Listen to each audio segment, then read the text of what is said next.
much, everyone, for staying with us on the program. One thing that has become an in thing now is the trend of regional development commissions in Nigeria, which perhaps reflect a critical yet paradoxical approach to national development, one that attempts to address localized economic disparities while simultaneously exacerbating structural fragmentation.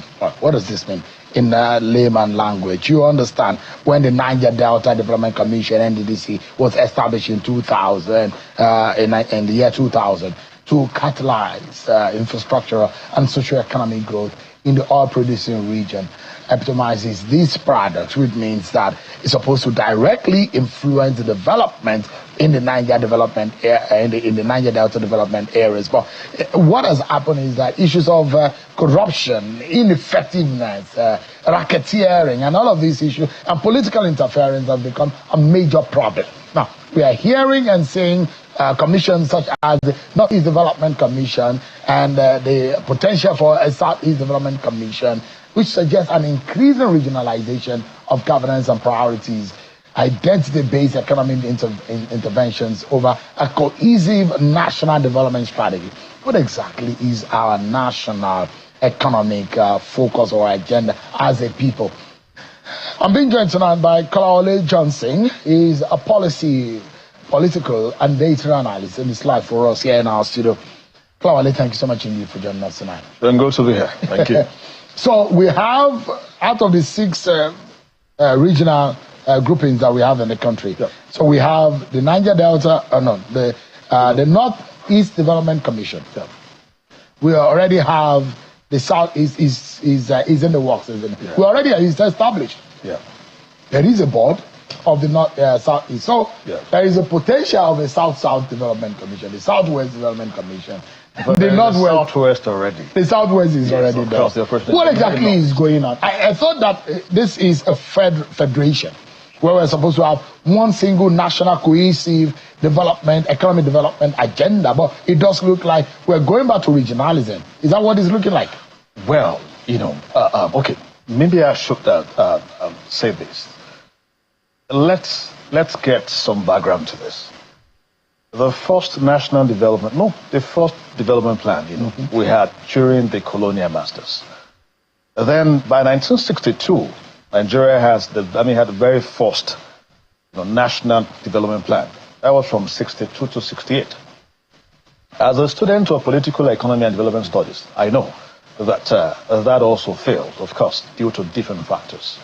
Then the 1917 to 74, 75 to 80, and the fourth one also.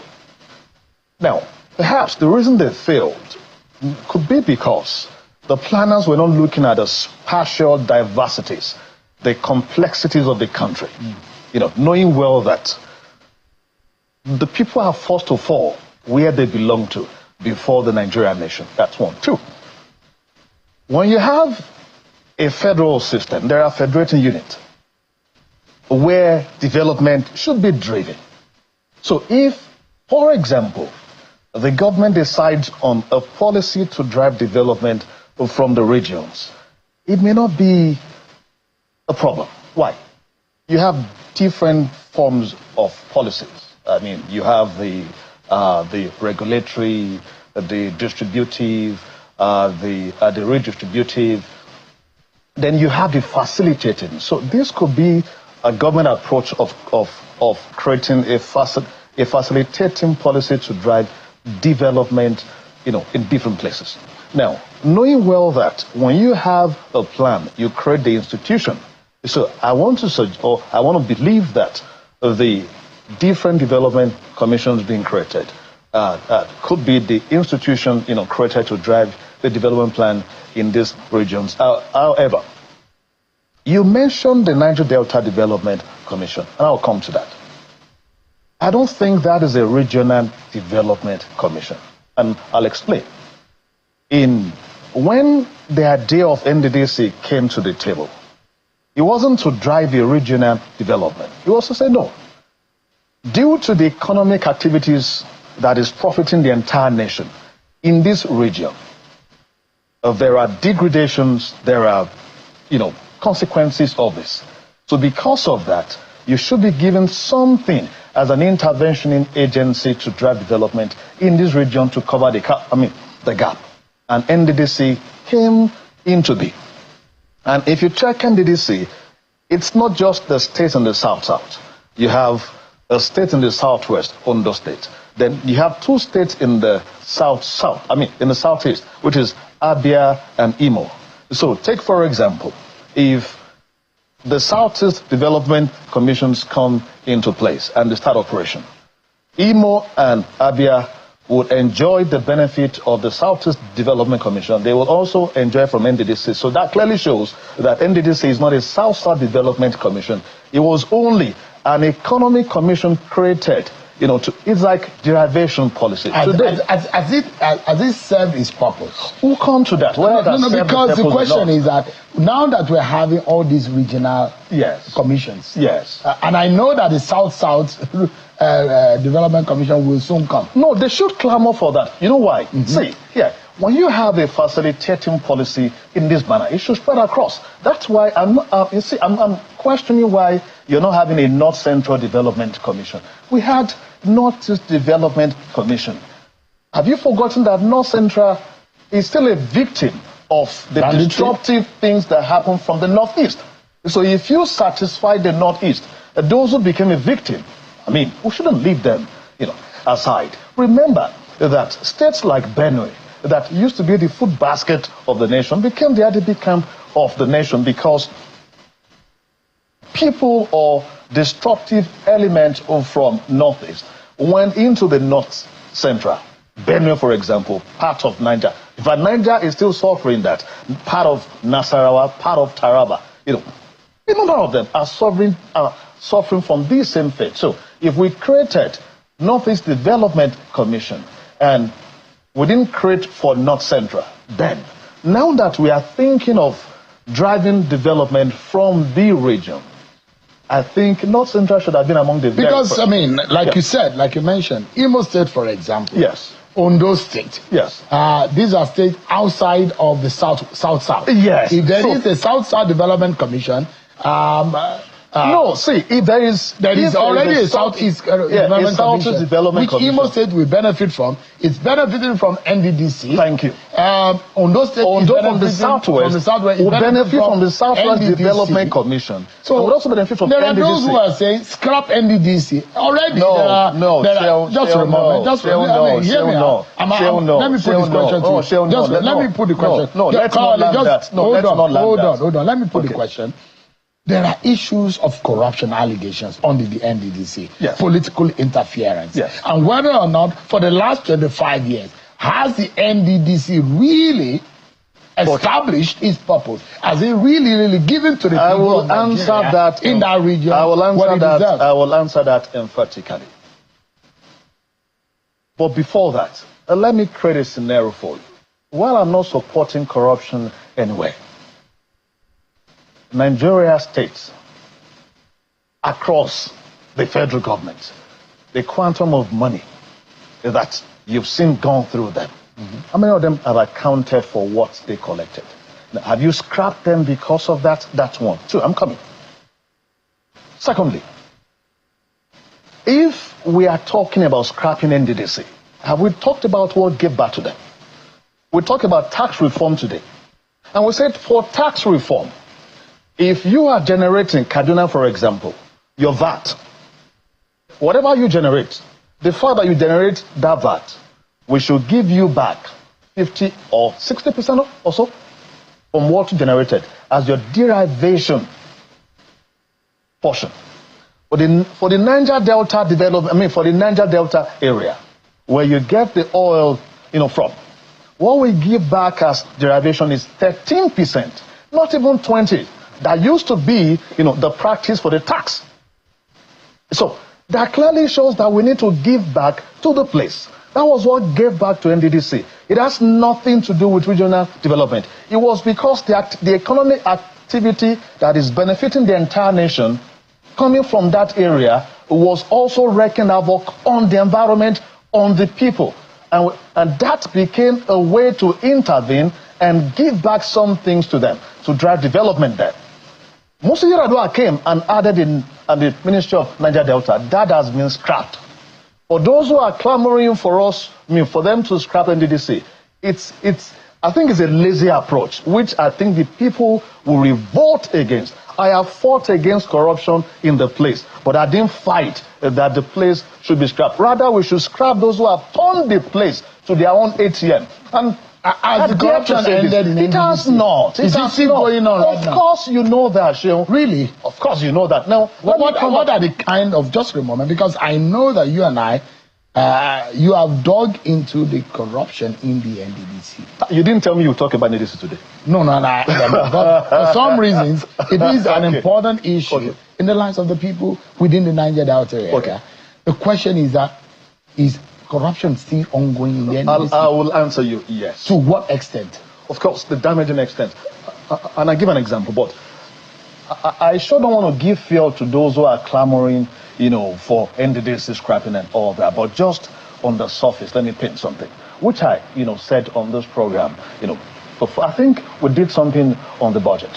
Now, I also think that there are external forces that also want to ensure that the commission is killed somehow. And we have talked about this. We discussed the last time.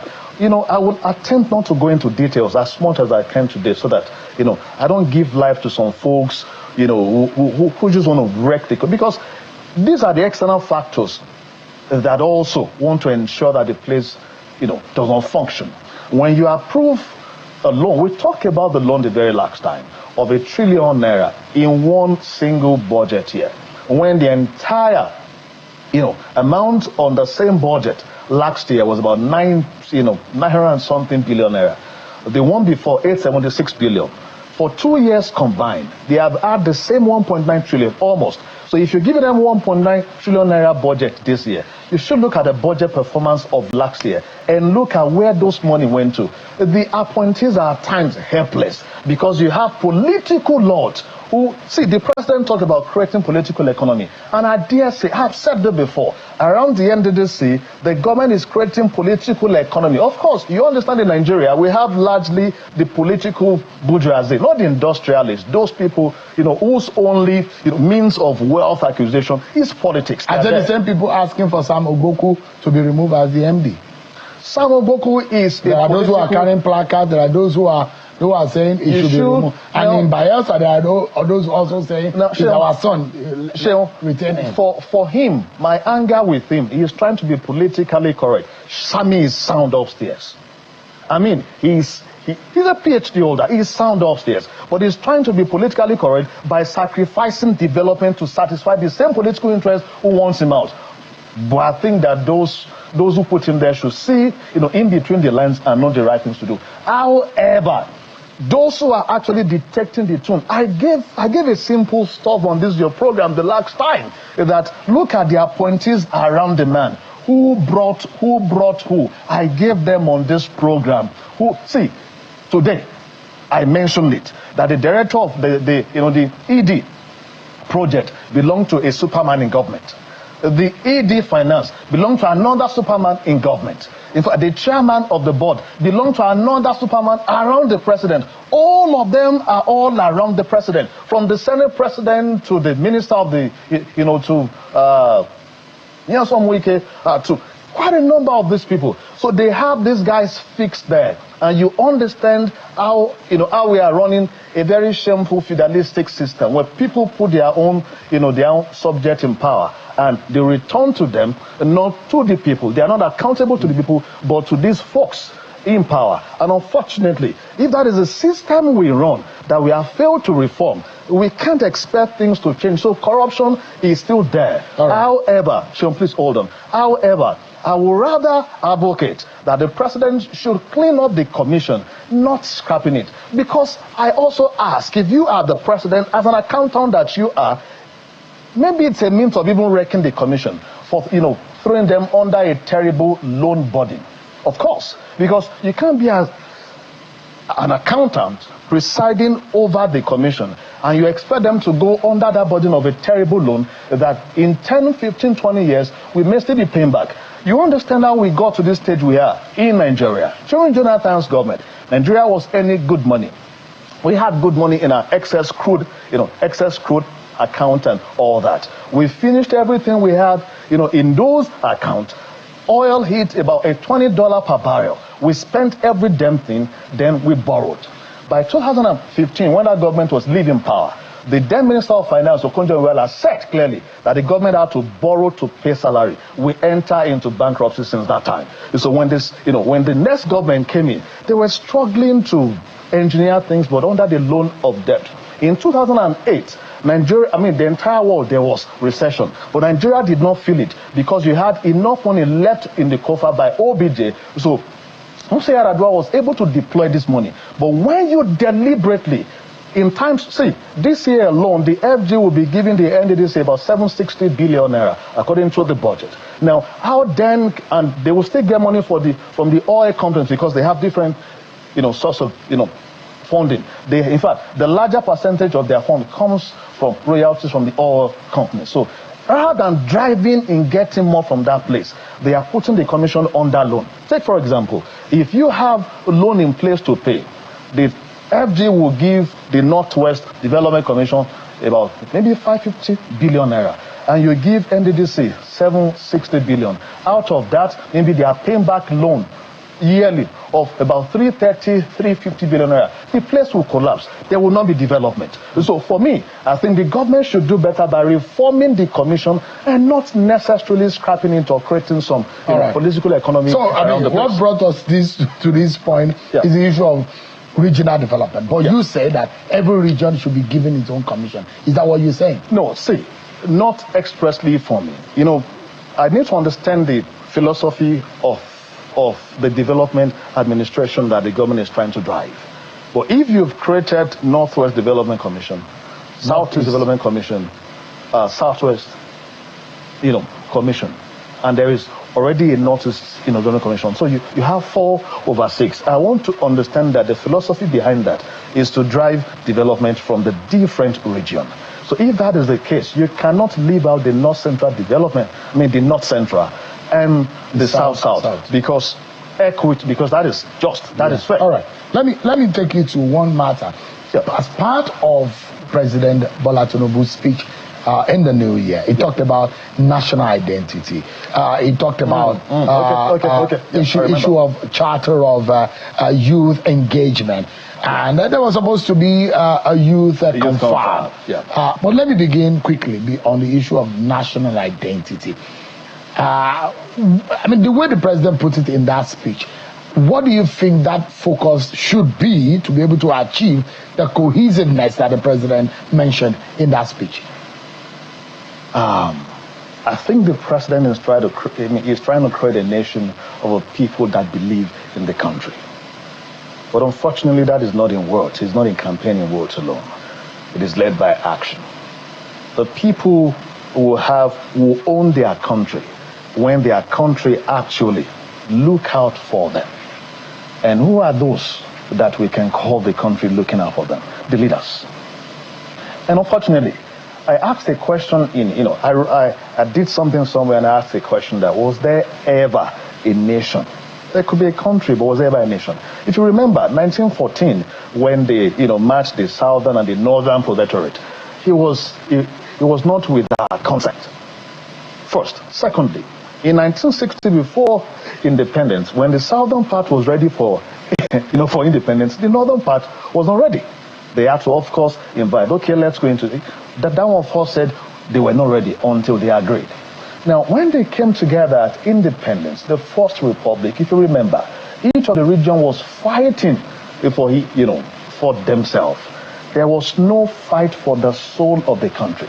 So somehow, some way, except we want to avoid the conversation, I don't think that an average Nigerian will see himself, first of all, as a Nigerian, but first of all, as a part of his or our own ethnic group. We may not believe this, but this is what you see even in government.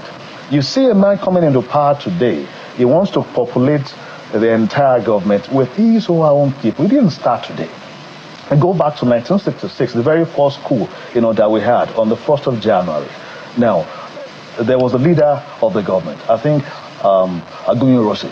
Now, the first military promotion that was done, 21 officers were promoted. 19 was from the part of the country where the leader came from.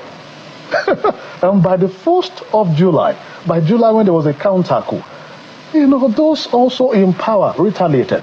We have been in this circle since that time. So much that today, even for you to emerge, they will say, where are you from? Let us rotate. So there's a need for I'm saying that it will be difficult for us to the identity should be Nigerian. It will be difficult. It will be difficult because but it's needed. It is needed for us. See, every action of government is not questioned based on the validity, based on its merit. It is questioned based on, will it favor me? Will it not favor me? Let me quickly, because we're totally out of time. Yeah. This youth confab, does it make sense? I don't know what the president wants to achieve with that. I think it's a political move. Simple. Will he achieve any purpose? Well, politically, it will. I should expect us to be having something more serious than a youth confab. I mean, the youth are everywhere, whether you talk about in every sector. So what would a confab achieve for them? Is it to give the youth power? What's the same youth you will ask to go and bring 100 million naira for fund before they will contest? And dear brother, it's a political policy and data analyst. Thank you so much. Always a pleasure having you on the program. Thank you, Chef. I appreciate it. My pleasure.